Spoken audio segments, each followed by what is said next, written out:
lab right here. Let me show how we use Suno. I was gonna say, you can show us the booth right quick?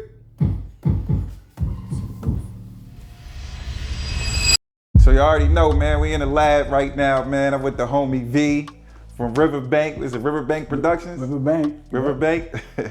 One of the companies, yeah.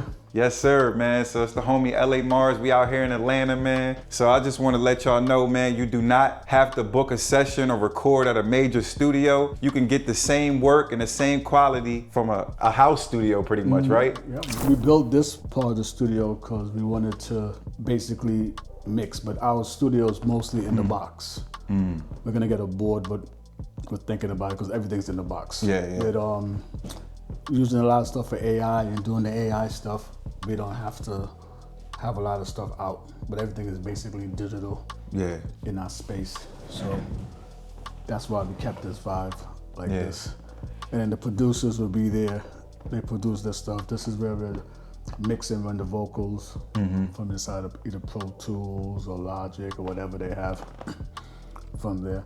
But it was basically built so that we can, when you have the studios you have to go to outside, you're on the timeline, you're not, back in the days we had time to work on a song. It wasn't like the way it's done now. Yeah, so, it wasn't hourly. So you didn't really have to rush. You could take your time to record. We could take our time, but it was a different budget. So back then you have the studio for the whole day, 12-hour session, but you'll be in there, but you sometimes, the way we work, sometimes we go in there with everything already done, so we know we're getting ready to do. And then sometimes you just go in there and you vibe. Yeah. And so that's why we want this space so that you can vibe on stuff. And then people bring their team in here, so you're bringing your producer, you're bringing your marketing people, you're bringing everybody that does something in your business when you're here. This space right here is more where we edit the videos, do the social media content, deal with all that over here, videos, pictures, AI stuff, AI, everything, and then the social media, they will be on the social media and they'll be in the podcast space. So this is behind the scenes. So we own something called To See Us too. So on the To See Us network, this is what's behind the scenes. So like for techies, this is where all the people are gonna be that's dealing with the tech stuff behind the scenes. And the outside, that's the front of house. That's where we'll be on. So that will be on YouTube. This will be on our platform To See Us. So it'll be one show happening at the same time with two platforms showing two different things.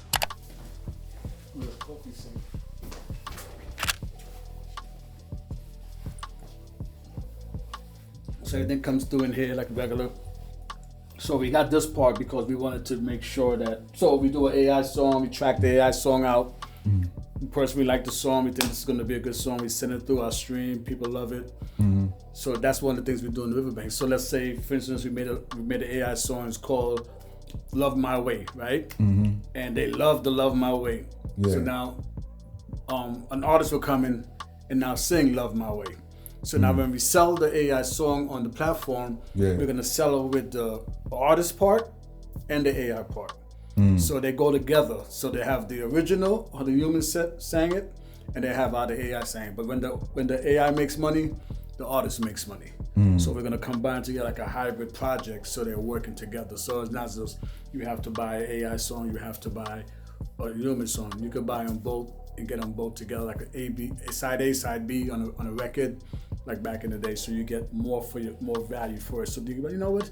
I like the AI and I also like the human. There's two different mixes. Like we have a club mix, you have a radio mix, now you have an AI mix, you have a human mix. People are gonna adapt to the changes because it's gonna go so fast, and then that's it, So I don't really worry too much about the only worry about the people that don't want to just grab AI and run with it. They're the ones that I'm really concerned about, because I know they're gonna have to do it one day, and they're gonna have to play catch up. And it's gonna be very difficult for them to play catch up if they don't get on now. Like I could look at Instagram when it first started, it was for photographers, and if you wasn't a photographer, you didn't jump on it, and then all of a sudden the people started jumping on it and changing from photographer to now movies, and everybody's doing whatever. So now that platform is like, wow, if I had jumped on when I was a photographer, I would have had so many followers that I would have been able to take part of that era when the following was great. there was people faking followers just so it looked like they got people following them, so they could become influencers. Yeah. Because they saw that the people that came in the platform first basically had control of it, because they learned it, they knew what to do with it, they knew exactly how to post, they knew when to post, how to do all that stuff, and they were coming in late trying to catch up with them. It's going to be hard. Same thing with YouTube. If you had joined YouTube years ago when they first started, you'd be like, damn. Yeah, I know. I'd have learned the rules. I'd have been. So when you see all these people with these plaques on the walls and the YouTube plaque, they jumped on the game. They didn't wait for a $500 camera or a $5,000 camera. They grabbed what they got and they was doing. I remember I came on YouTube because they were doing prank videos. Yeah. And everybody kept doing prank. I'm like, yo, they do a prank like that. So I didn't know I was watching it on YouTube till I realized, oh, shoot, this is YouTube. And then from there, they just started. Then I like to learn, so when I look at you, they're like, oh, everything here you learning, so that whole learning part of it was got me hooked. Now you want to learn something, you just go on YouTube and take a look at it, and you're like, okay, this is how you post that, and that's what makes it dope. Because to me, it's a learning platform. So to other people, it's a place to put on music and just sit down and listen to it all day long. Everybody adapts to the way they want to adapt it. So it might be an AI YouTube where people just go to AI part and watch all the stuff that's AI YouTube, and there's people that will go to the other part and watch all the stuff that's human YouTube. You could probably pick an option, only show me human stuff. Yeah. You know, there's probably going to pick an option. I don't care. I watch both, like ads. You know, so if you want to watch ads on YouTube, you pay. I mean, if you don't want to watch ads, you pay. If you don't care, you watch the ads and you watch the thing. If you don't want to see AI content on your thing, click the button. And you don't see AI content. YouTube is gonna go off the rocks, because now everybody's gonna start putting their stuff in there, and they're playing the game properly where you make your choice. Yeah. And that's the formula. You know, everything's not for everybody, but they better understand that AI is coming and it's not planning to leave, and it's taking everything from music to your job, to whatever. You just gotta figure it out, jump on it and ride the wave and see where you land, but you better get on that wave. Facts. Better jump in the water. Because everybody on the shore gonna die. Say if somebody's an independent artist and they got a couple dollars to invest in the studio, how much would it cost them to build something like this if they have a basement? Unfinished basement, and they trying to... So about 60 grand. Oh, 60K? Yeah, depending on how they want to, depend on, this is probably 1,600 square feet, 24. Well, about almost 2,000 square, because it's the size of the whole house. So it goes from the top all the way to the back. So just to do the inside part, get the booth in, the podcast space, and all the other stuff. Okay. And then get everything. The AC alone, just getting AC in every room, electric for all that stuff. It's expensive. AC unit is like 12 grand just to get the AC in, and you can't close up your walls until you have your AC in, because you see all the ducts, like all these squares is covering all the ducts that was there. So you have to hide all those just to get a clean cut if you want to have a smooth, cosmetically looking good for when you do your content. Yeah, you could do it like that. But so artists, if you got 60K, man, and you got the space, man, make that investment, man. Get your studio popping. Yeah, I mean, if you add it up, by the time you keep driving other places, you know, paying, it's like it's a different way of thinking, especially if you have a home. Instead of put a theater down in your house, and if you just build a studio, a podcast space, and you have all the stuff that you work. I know a lot of people that they don't even have it locked in like we have it. They just basically adjust the space. If they're doing a podcast, they change the room for a podcast. They're doing the studio, they pull the stuff in. Yeah, but this is cool because listen, if you were artists, you could record the music. Then you can go to the studio, take pictures for the artwork, pretty much, or the album cover, whatever you're trying to do. And then you could have like a radio show and talk about the record that you just produced in the podcast studio. So it's an all-in-one space. Yeah, so we have Rivabanc. Rivabanc is our platform where we put music directly to consumers. So we have bands like this, you tap on it. We're a lot about marketing. So this is more of a marketing recording type studio. So you tap on this and it goes right to your album and people buy it. So Rivabanc is more direct to consumer, where artists have to engage with the people they sell their music to. So it's not just throw it up on iTunes or throw it up in Spotify and then hope people buy it. Yeah. It's more of, hey, I met you, what's going on, we're talking. What do you do? Oh, I do music. Yeah, we do kind of music. Oh, tap it. Boom. Oh, shit, this is dope. Yeah. But once you made that transaction, if it's really dope and that person feels they want to support you, they're buying right there. That money goes directly to you. No, so it's not fire. like it's going to be waiting for Spotify to pay you or you're waiting for streams. You can have all that if you want, but end of the day, you making that transaction right away when you meet somebody and you're building that relationship. So you're actually, that's what artists do. It's supposed to be out there, not locked in a studio. Yeah. And then when you meet these fans, you have spaces like this. So now I met a fan, and now when I'm in a space like this, I can reach out, do live.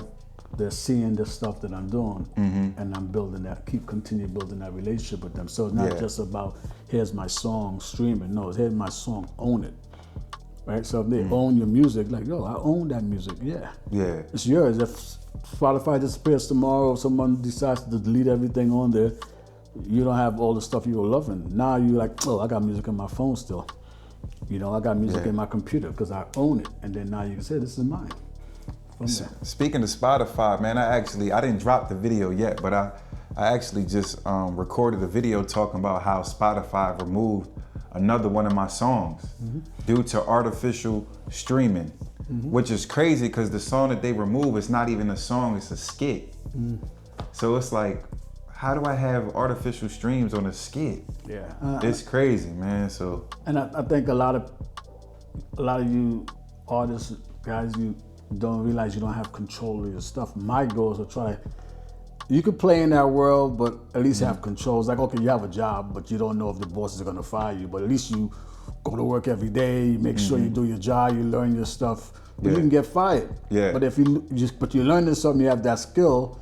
You go someplace else. So you say, okay, well, I'm not stable here, but if I learn this trade, where's my next move to go if something happens here? And I think when you guys, Spotify and all those things, those days has passed with the hype, because it allows you to be with all this, it's like a fish and all that, everybody's there. So yeah, I'm in that club, but there's no value in there, and they devalue your music. And then if you guys jump into that space, you're devaluing your music too, because they're like, oh, well, that's not the only choice you have, you know? And that's why we do the Rivabanc, because we want to find, we only want to we do like a franchise, we only have 1,000 stores, franchise, and we only putting people in that actually want to work and make money with their music or deliver a product to their fan base. So it allows them to do that. We have our own online radio station, so we're trying to put together where if you drop your album and take from 1 o'clock to 2 o'clock, you're on the air live, but your music is playing, then you jump on your TikTok, or you jump on your YouTube live, whatever, and you're jamming to your music that you're playing on your radio, and you put the link in your page and say, everybody click on the link in my bio and hear my new stuff that I'm playing. And you'll talk to them at the same time and explain to them, hey, that next song that's coming up is a song I made with boom, boom, and it's playing. But somebody in Japan is listening to it, somebody, whatever, because it's a link. It's your radio show that goes with you marketing your music that's out, and you doing the work. You know, if you do some of that work, then it's gonna be people that's like, yo, who's this? It's a different move, and they can add you to their zone now. So you can have people in Japan buying your music now because you have access to a store. So you do something live. Hey guys, if you like this song, you'll go to my store as a link and go buy it. When they're buying it, you're making the money straight up. It's not going to Spotify or thing, and then you're getting your money. And that's the main thing. If you're making money, then you could take that money. You could buy a $60,000 studio, because you're saying, okay, I'm doing this to broadcast from my space, and I'll make my money back by reaching the artists. You know. So I was gonna say, from an artist perspective, the first thing an artist says is the reason why they don't want to remove their music from Spotify or Apple Music is because it's easy access. Like for the consumer. So what does consumer mean? Like the audience. Let's say if I go to Quick Trip right now, and somebody like, yo, oh, you rap? Where you at? They gonna go to Spotify or Apple Music. So for Rivabanc, like say if I had my own personal link, right? LA Mars, and I have the link and I send them the link, they might just want to go to Spotify or Apple Music. How can they listen to my music? You're not concerned about them listening, you're concerned about them buying your music. So it's two different things. So they want to go to Apple Music, and you should be there. Yeah. But that's just for them to listen. They're just listeners. I see. You should keep the listeners over there, because that's all they do is listen. But it's people, you're trying to find people that buy music. See, that's so if you have your listeners on Spotify and all, that's great. But if you have the people that want to invest, like, yo, man, I heard you're doing the show. Yeah. Yo, I want to support you. Now you take that person that actually invested that transaction with you, and now you continue to give them stuff. So they spend $2.99 for your single, but then throughout the year you're giving them stuff that you're doing. But instead of giving free content to Instagram, see Instagram, the TikToks, they got you all working like, I gotta put content out, I gotta put content, because you're feeding their machine. Yeah. And I ain't mad at that, but you have to feed your machine, because you could be like, okay, I'm gonna put content out, but I'm gonna put it to Vidal first, because they follow me. Yeah. And then once I finish with them, then I'm gonna give it to Instagram and them. I see. Vidal first, Instagram. So you're still making the same content, but you're not giving it to them first. Yeah. So now the people that support you feel special. You get 1,000 people that feel special giving you $10 a month. Yeah. So that's similar to like Patreon, pretty much. Correct. But Patreon is it's the same. Like it's the same. We own a Patreon. We have a Rivabanc Patreon too. Yeah. But Patreon is more of a where you have your super fans live. So once you have free stuff there, but then if you want to give them something more, then they'll click on those buttons to see those type of stuff. But you're talking to people that's already spending money on you. So it's easy to bring somebody to Patreon. If you have 1,000 people that buy your music from you, you might have 200 of them on Patreon that want to be super fans. They'll be like, yo, I like your music, but I also want to do I want to come to your concert. I also want you to be involved in this. So now you're actually putting them in tiers of people that listen to your music on Spotify, people that support you by buying your music on your Rivabanc page, and then you say, okay, now I have special content for people that want to go to the next tier, and you do that. But you'll know when to open those tiers, because you're capturing those audience, and you're saying, okay, Rivabanc gets 2 free songs a month, other one gets 4 free songs a month. Yeah. And you'll know when to open, but you're following that based on that. So you're not really gambling. You actually know, hey, it's time for me to open this tier because I have people that want more of my time now. Yeah. Let me ask you, and I'm not sure if you've seen like the controversial issue, but there was a lot of controversy regarding Timbaland and the AI artists, and there was a lot of artists on the internet going off on Timbaland. What's your thoughts? Because I'm an artist, but you're a producer, label owner, business owner. So share your thoughts as far as like AI. Oh, AI, yeah. So when I came into the industry, there were live bands in the studio. I came in with Pro Tools and MIDI, and I was putting those people out of work. Yeah. I had no clue I was putting them out of work. I just came in, I was like, technology, and I'm using the computer, and I'm like, oh, this is good. This is now I'm able to play in this game because I could just loop something, and I could then take it to the next level without having to have a band. I didn't know bands were in studios because I didn't come up in the music business. I just came up like, oh, there's technology, we can use it for music. It's the same thing with AI. Suno, I've been watching Suno for the time they popped up. Udio, but in time for Suno's way better than Udio.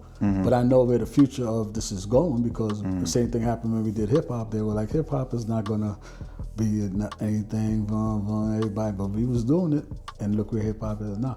AI music is gonna be the next, because you could do so much with it if you're a creator and not somebody just actually looking at it like, well, no. You could take Suno and make your own samples and sample and do your chop ups and do what you actually do. Now you don't have to worry about digging in the crates. You can say, pull up a record, make a record from the 1960s style and with these horns, or I want to go put that in Suno and then make that a string.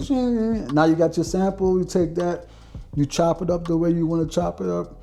and you continue doing your business because now you don't have to pay records. So as soon as you replacing the record players, replacing you going through and stealing stuff from YouTube and trying to find, things. You just make what you want now in your head. But what do you say to some artists that feel like that's not authentic? Like it's not real, pretty much. It's not like, because there's a lot of artists that don't like AI, and they're like, man, listen to AI. There's a piano in that other room, right? Yeah. So that's a real piano. Mm-hmm. But they'll make their music on that. Yeah. So what are they saying? They're saying the same. It's digital. It's the same exact thing they're saying. Like you want to have a live band. You can't afford to put a piano in your studio, have a live guitar. So you got these stuff. Yeah. And you're using your creative stuff to make this stuff do what you need. Mm-hmm. So that's what you're doing. The thing, AI is the same way as the people that can't play. Mm-hmm.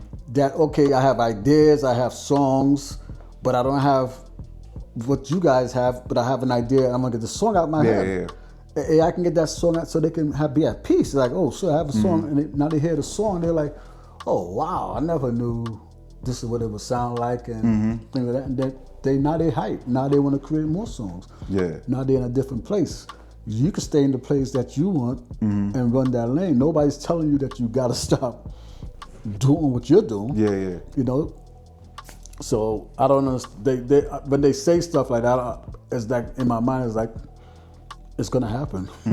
So either way, it's gonna happen. You pick the lane you want to be in, and then you run with your lane, and you stay there. And if you're good at it, but the other part of it is like, hey, I spent all this money going to school, learning all this stuff, learning how to put I invested all this time in there, and now it's gone. And they're not mad at me, they're mad at the people that actually created those things to get rid of them. I'm just using the tools. Yeah. Like, it's like because it's the hit. So I'm imagining in a different way than they're imagining, because I didn't go to the school and spend time learning and invest money learning that stuff, but now I'm able to do the same thing close enough to what it's sound like. I know they know it's not, but it's like when we were mixing songs and it was on record, then they went to WAV files, and then it's MP3. Like they don't know the sonic of how a real they know what MP3 sound like, and so the music is already washed down for them to listen. But they went to a studio and put on holy cows, this is what it's supposed to. This is what vinyl sounds like. So when if they know that, then they can say stuff. But right now, they're going through it because, and I will go through it too if that was my trade, but they're gonna have to adapt. Yeah, they're gonna have to hybrid, like we do hybrid, like so. Rivabanc, all right, so we have AI artists, AI personas that we put out. Yeah. The reason I put them out is because they can move much faster than a human. I can create a song idea and throw it into the marketplace right away. But what it does is shows me and teaches me what I got to do next. How to do. So when a real artist comes to me, I'm already set up for a real artist because I know you have more value than an AI. Yeah, I've just helped your value get higher. The more AI music is out there, the more valuable a real artist is. They don't see it yet because they just see you flooding the market. But if they get their own store, they get their own platform, people will go, oh man, this is good, but and then they hear the difference between AI music and real music. And they might be like, wow, this is different. And that's now your value, but there have to be enough out there for them to hear it. Yeah. And so I tell them, just wait and keep doing what they're doing. But their value is gonna go up based on the fact that they're dumbing down music with AI. It's much faster to send it in, but the music is good. Yeah. As far as them training it on other people's stuff, labels are robbing people all the time anyway. Yeah. So in my mind, I'm like, this is the time to get even. Put your music out, build your own audience, and then once you built your audience, be a business and give your audience what they want, and then you're basically going to make money from it. I host SALT events for clients in this space, so basically curating events for a brand. So one of the events we recently did was a AI listening party, which was pretty cool because you don't know what kind of response you're going to get. A lot of people are comfortable with AI. A lot of people are excited about it. Some people are terrified by it for some reason. But either way, we had it serviced where we had a chef come in. Chef D came in and she prepared meals because the content behind salt is sweet, salty, savory. So it's got this little mix. So she focused the pieces that she presented around this sweet, salty, savory message. But yeah, the guests came in, they were able to hear the artist and give feedback. But we just created the space. They had full service. I had wait staff bringing in hors d'oeuvres and some finger foods and some wine, and just giving them the elevated experience that I think a lot of people think, oh, some people might say, oh, you're doing too much, but I don't think it is too much. I think that we should elevate our brands. Everything doesn't have to be street-based in order to be valid. I think that's the where we've lost the kingdom mindset of who we are. And I'm saying it as a people, we deserve excellence. Because my company is the Jade Works Agency. So I definitely focus on women because I am one, so I can totally relate to her. But I'm also on the performing side and I'm also on the business side. So I want to, connect women in that way. That are in that zone, but also creating an alliance where we can blend brands, where we can put the building blocks together. Sometimes it's not a matter of just dollars and cents. It is about bartering. It is about, oh, you build sites, I do PR. What can we do for each other? Because again, they all have a price. They all have a value. So it's not like you're getting something for free. We're actually exchanging like value. This space here is, and I'm sure Vidal might have mentioned, it is for one person. So just like yourself, if you were here with your team, no one else would be here with you. This would be your team exclusively. You could have this room staged how you want. You could have the hallway lounge staged as you want. You could have the back room staged as you want. Be recording and editing in the room while, you can really take that day as a full production day to say, hey, we're getting all the things done. That's what this space is. So it's really exclusive that's to fire. you. That's definitely fire. You can reach me if you're going through social media. You can go to the Jade Works Agency on Instagram. You can go to My Fitting Room Conversation on TikTok. And you can absolutely call my office, 770-557-1056. That's the direct office, and you can give me a call that way as well. Or you can go to the website, thejadeworksagency.com, that too. How can I forget her? So this space here is what we call the lounge. And this is pretty much where a lot of people like to sit and have conversation and make connections here in this space when they're not working. This space here we call our Creators Lounge. Is a content creation space. Right now we kind of have it staged from a SALT event, so we had some interviews happening, we had conversations going on, and people were being served. And actually in both areas, people were being served and by the wait staff and things like that. But this room can be completely cleared out to be a completely white space. We have dance rehearsals in here. If you want to rehearse a one-act play in here, you can do that as well. If you want to work on a little small fashion run, we've cleared this out to make it just white it out and make it a runway. You can create seating. It's so many things that we can do. And I just like to play in my design mind and just create those different moments for everyone. But yeah, this space is what it is for content.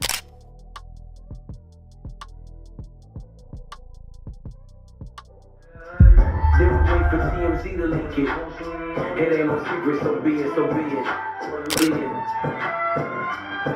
Smoke, I grab like confetti. Switch is ready. She leaning on Celine cause she ain't stepping in Giuseppe. Catch up like Dallas. 21, does the loop. We been savage. Tag 'em up. Hi, I'm Coffee Bean out of Atlanta, Georgia, by way of New York, Queens, New York, to be specific. I sing, I dance, I write, I paint. This is one of the spaces that I use to create and to get my feelings out. It can be rearranged, but this is one of the ways that we have right now.